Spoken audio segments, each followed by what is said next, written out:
What really happened to Gareth Williams, the MI6 codebreaker who vanished without a trace? It's a question that's kind of haunted investigators and armchair detectives for years now, A puzzle with pieces that seem impossible, all wrapped up in that world of espionage. So we're taking a deep dive today into the very strange death of Gareth Williams. Yeah, his story is really like a spy thriller, but with an ending that's, well, chillingly unresolved. Buckle up because the details are stranger than fiction, really. Okay, so let's set the scene. We've got Gareth Williams, a Welsh mathematician, a real genius, graduated with a first-class degree when he was just 17. By his mid-20s, he'd already earned a PhD. Yeah. But he wasn't your stereotypical math whiz. No, not at all. This guy was working for GCHQ. That's one of Britain's most secretive intelligence agencies, dealing with top-secret clones and ciphers, that sort of thing. Then he was seconded to MI6, the agency, made famous by James Bond. So yeah, knee-deep in the world of international espionage. Okay, so we're talking about a brilliant mind working in a high-stakes, secretive world, not your average 9 to 5. This is where things take a dark and mysterious turn. It all started in August of 2010. Williams just vanished into thin air. Yeah, just disappeared. He was last seen around August 16th, and then a week later, on August 23rd, they found his body in his flat in Pimlico. It's a pretty upscale district in London, but the discovery, well, it wasn't just shocking, it was downright bizarre. This is where the whole spy thriller thing really kicks in, right? So Yeah. tell us, what did the authorities walk into? What was the scene like? So picture this. They enter Williams's flat, expecting to maybe find him sick or, I don't know, some clue about where he'd gone. But instead, they find his body, decomposing, naked, inside a padlocked red sports bag. Wait, inside a sports bag, like one of those duffel bags you take to the gym. Exactly. And that's not even the strangest part. This bag, they found it in the bathtub of his apartment. Okay, now that is just creepy. Was the bag like oversized or something? Was there any way you could have fit in there on purpose? It was a standard sports bag, and that's what made it so strange. It seemed almost impossible for him to have gotten inside that bag on his own, let alone lock it from the outside. Hold on. So the bag was locked, like with a padlock. Yeah, padlocked. And get this, the keys, they were found inside the bag, under his body. Okay, now my head is spinning. How could the keys be inside if it was locked from the outside? That makes zero sense. I know, right? It's totally illogical. From the very beginning, this discovery just raised a million questions. It set off a whirlwind of speculation, How could someone, especially someone as smart and capable as Williams, end up in such a bizarre and, well, seemingly impossible situation? It's like some escape artist act gone terribly wrong, but with a much, much darker twist. So did anyone have any answers right away? Well, the authorities immediately treated the flat as a crime scene, of course. They suspected foul play right from the start. And, I mean, understandably so. This wasn't your everyday, oops, I got stuck kind of thing. You think. It's like a locked room mystery, but instead of a room, we've got a locked bag in a bathtub. Did the police have any early leads? Any suspects? Well, the investigation got even more complicated because Williams's family, they voiced some serious concerns about a potential cover-up. I mean, you gotta think, this was a guy dealing with top-secret intel, maybe even state secrets. Yeah, that makes sense. We're not talking about some office worker here. This is a guy deep in the world of secrets. So did their concerns have any impact on the investigation? Absolutely. The stakes were incredibly high, and that's why Scotland Yard, they brought in their best detectives. Even the FBI got involved. They launched their own investigation, too, because they knew this case could have, international implications. Wow. So right from the start, we've got secrecy, suspicion, and international intrigue. What happened next? Did the investigations turn up anything that could explain how Williams ended up in that bag? As investigators started digging deeper into Gareth Williams's life, things got even more mysterious. They found all sorts of conflicting theories and findings, and it just raised more questions than answers, really. Oh, okay. Like what kind of things? Did they find anything in his apartment that, could shed light on what happened? Well, there was no sign of a struggle in the apartment, no forced entry, and there weren't any injuries on his body either, besides what you expect from, well, decomposition. And there were no drugs or alcohol in his system. So it's like he just vanished into that bag, poof, without a trace. But come on, there had to be something, some clue. Well, there were some peculiar details. For one, they found a bunch of women's clothing in his apartment, like a lot, worth something like 25,000 pounds. Designer stuff, high heels, the works. It was a pretty strange find for a guy who was, known to be so private.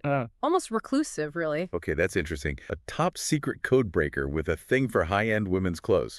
Was there any indication why he had them? Was he cross-dressing maybe? Or did he have a secret girlfriend? That's exactly what they were trying to figure out.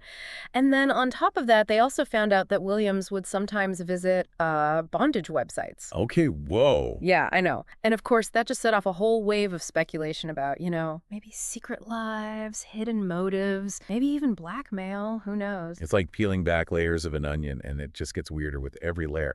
Did they find any connection between, like, the clothes, the websites, and his death? That's the million-dollar question, isn't it? They looked into every possible angle, but nothing really fit together. And just when they thought they'd found all of Williams's secrets, another odd detail popped up. Okay, lay it on me. What was it? His former landlady, the one from when he lived in Cheltenham, she came forward with a rather strange story. Oh. Yeah. See, she remembered this incident from years before his death. Apparently, she found him tied to his bedposts in his apartment, calling for help. Tied to his bedpost. What in the world?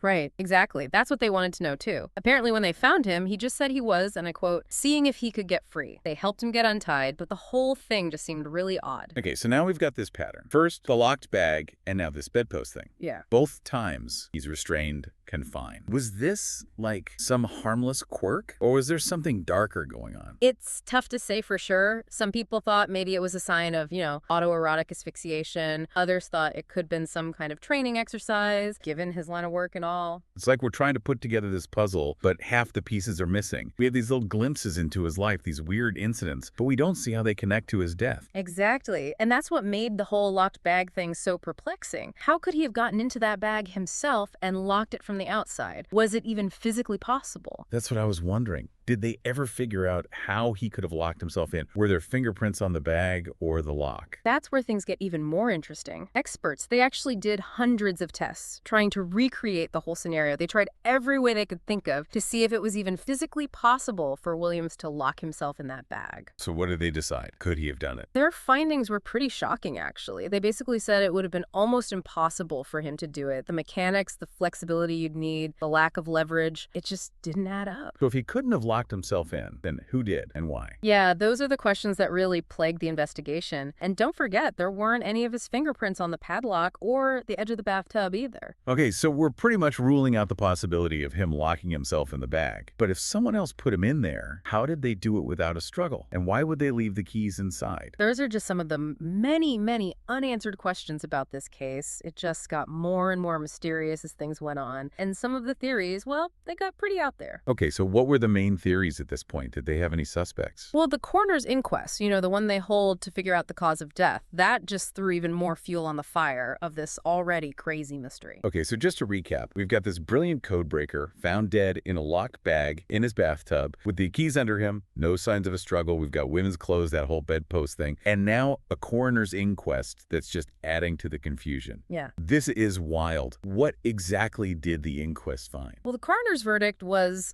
pretty clear, but also perplexing. They said Gareth Williams' death was unnatural and likely to have been criminally mediated. So they're saying it was murder, basically. Did they have any clue who might have done it? Did they point fingers at anyone? They didn't actually accuse anyone directly, but the inquest did raise some serious questions about how MI6 handled everything.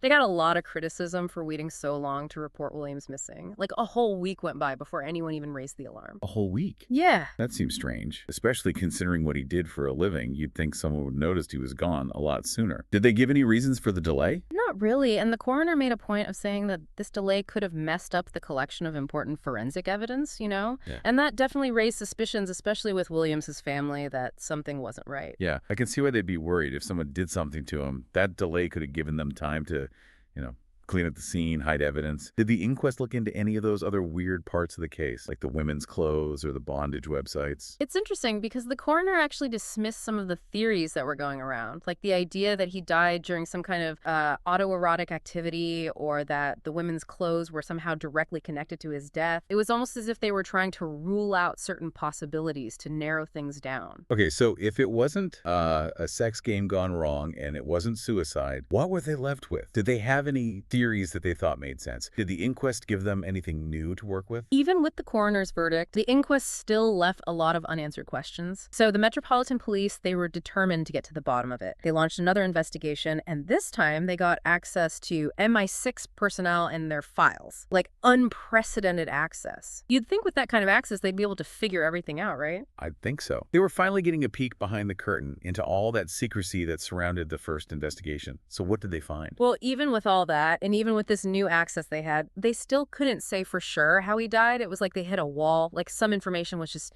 too secret to share. It's so frustrating. So after all that, they were basically back where they started. Did they at least try to explain what might have happened? They did. They presented what they called the most probable scenario based on what they'd found. Okay, I'm listening. What was their theory? They said it was most likely an accident, that Williams had somehow managed to lock himself in that bag. Wait, but didn't the experts already say that was practically impossible? Yeah, they did. And that's what makes this whole thing so strange. They had all these resources, access to MI6, and they still couldn't explain what happened. So they're saying we're supposed to believe that this brilliant codebreaker working in the world of spies accidentally suffocated in a bag.